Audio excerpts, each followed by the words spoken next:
یہ ویڈیو محمد بن قاسم کا سندھ پر حملے کے بارے میں ہے۔ اس سے پہلے ہم نے ویڈیو بنائی تھی جس میں ہم نے بتایا تھا کہ کیسے پہلے عربوں نے جو ہے وہ سندھ پر حملے کرنا شروع کیے تھے، لیکن وہ اس میں ناکام ہوئے۔ اگر آپ نے وہ ویڈیو نہیں دیکھی تو پہلے آپ وہ ویڈیو دیکھیں، لنک ڈسکرپشن میں پڑا ہے۔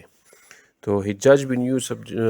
جو عراق کا گورنر تھا، اس نے اپنے سن اللہ محمد بن قاسم کو جو ہے وہ سندھ کو قبضہ کرنے کے لیے بھیجا۔ تو محمد بن قاسم نے آرمی کے ساتھ جو ہے وہ سندھ کی طرف پروسیڈنگ شروع کی اور مکران کو پہنچا۔ مکران پہلے سے عربوں کے قبضے میں تھا، تو مکران کے راستے سے محمد بن قاسم آیا اور مکران کے گورنر نے اسے ایڈیشنل جو ٹروپس ہے، فوج ہے، وہ دے دی۔ اور مکران کے ساتھ ساتھ جب وہ آگے بڑھتا گیا تو سندھ کے اپنے لوگ جو قبائل تھے، جو جٹس اور مٹس تھے، تو جٹس اور مٹس یہ پہلے سے ہی سندھ کا جو رولر تھا راجہ داہر، وہ اس سے جو ہے وہ اس کی تعلقات خراب تھے، اور اسی تعلقات خراب ہونے کی وجہ سے یہ جٹس اور مٹس جو ہے وہ محمد بن قاسم کے ساتھ شامل ہو گئے سندھ پر حملے کرنے میں۔ 712 اے ڈی میں یا 712 اے ڈی میں محمد بن قاسم یا عربوں کی فوج جو ہے وہ دیبل پہنچی۔ دیبل کو پہنچنے کے بعد یہاں پر جو ہے وہ لڑائی ہوئی، اور لڑائی میں محمد بن قاسم یا عربوں کی فوج نے جو ہے اسے قبضہ کر لیا، مطلب دیبل کو قبضہ کر لیا۔ محمد بن قاسم نے پھر فردر پروسیڈنگ کی اور اپنی فوج کو فردر جو ہے وہ پروسیڈ کیا، اور نیرون جو آج کل ماڈرن ڈے میں حیدرآباد ہے، اس کو قبضہ کر لیا۔ پھر نیرون حیدرآباد کے بعد اس نے سیوان کے علاقے پر حملہ کیا اور سیوان کے علاقوں کو قبضہ کر لیا، اور سیوان سے بعد پھر محمد بن قاسم نے فردر پروسیڈنگ کی اور سیسام کے علاقے پر جو ہے وہ حملہ کیا، اور یہ سیسام کا علاقہ جو ہے وہ بھی کنکرڈ یا قبضہ کر لیا۔ محمد بن قاسم اور اس کی فوج نے جو ہے وہ فردر پروسیڈنگ کی اور راور کے علاقے پر جو ہے وہ اٹیک کر دیا۔ اس وقت راور کا علاقہ راجہ داہر، سندھ کا راجہ جو ہے رولر جو ہے وہ خود ڈیپینڈ کر رہا تھا۔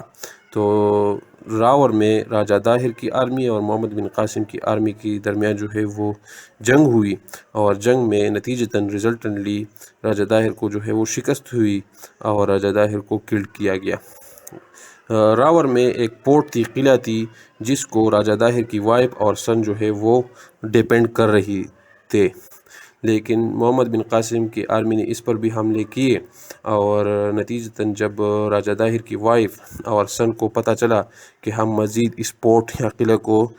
ڈیپینڈ نہیں کر سکتے، تو اس لیے وہ پورٹ سے یا قلعہ سے اسکیپڈ ہوئے۔ محمد بن قاسم نے جب راور کو قبضہ کیا تو راور کے قبضہ کرنے کے بعد وہ واپس برہمن آباد کی طرف چلا گیا، اور برہمن آباد کو جو ہے اس نے قبضہ کر لیا۔ برہمن آباد کے قبضہ کرنے کے بعد محمد بن قاسم اور اس کی فوج نے جو ہے وہ آلور کی طرف جو ہے وہ پروسیڈنگ کرنا شروع کی اور آلور کی طرف بڑھا۔ آلور اس وقت راجہ داہر کا بیٹا جو ہے وہ اس کی ڈیپینڈ کر رہا تھا۔ مسلم ہسٹورینز جو ہے وہ راجہ داہر کے بیٹا جو آلور میں تھا اسے پوپی کہتے ہیں، تو مطلب یہ پوپی یا راجہ داہر کا بیٹا جو ہے وہ آلور کو ڈیپینڈ کر رہا تھا، اور اس پر محمد بن قاسم نے حملہ کر دیا اور فائنلی آخرکار آلور کو بھی کنکرڈ یا قبضہ کر لیا۔ محمد بن قاسم نے آلور کو قبضہ کرنے کے بعد فائنلی جو ہے وہ آخر میں ملتان پر حملہ کر لیا، اٹیک کر دیا، اور ملتان کو بھی کنکر کر لیا۔ ملتان کو کنکر کرنے کے بعد جو علاقے راجہ داہر کی کنگڈمز میں آتے تھے، تو یہ سارے علاقے محمد بن قاسم نے جو ہے وہ فائنلی کنکرڈ یا قبضہ کیے، اور اسی سے لحاظ سے سندھ ریور انڈس جو دریائے سندھ ہے، اس کی لوور پارٹس جو سارے علاقے ہیں وہ محمد بن قاسم کے کنٹرول میں آئے، اور ان علاقوں میں اس نے اسلام کو جو ہے وہ انٹروڈیوس کرایا۔ محمد بن قاسم نے 1712 سے لے کر 1715 تک یہ علاقے جو ہے وہ ایڈمنسٹریٹ کیے، مطلب 1712 اے ڈی سے لے کر 1715 اے ڈی تک یہ علاقے محمد بن قاسم کی کنٹرول میں تھے، اور بعد میں 1715 1715 اے ڈی میں محمد بن قاسم کی جو ہے وہ ڈیتھ ہوئی۔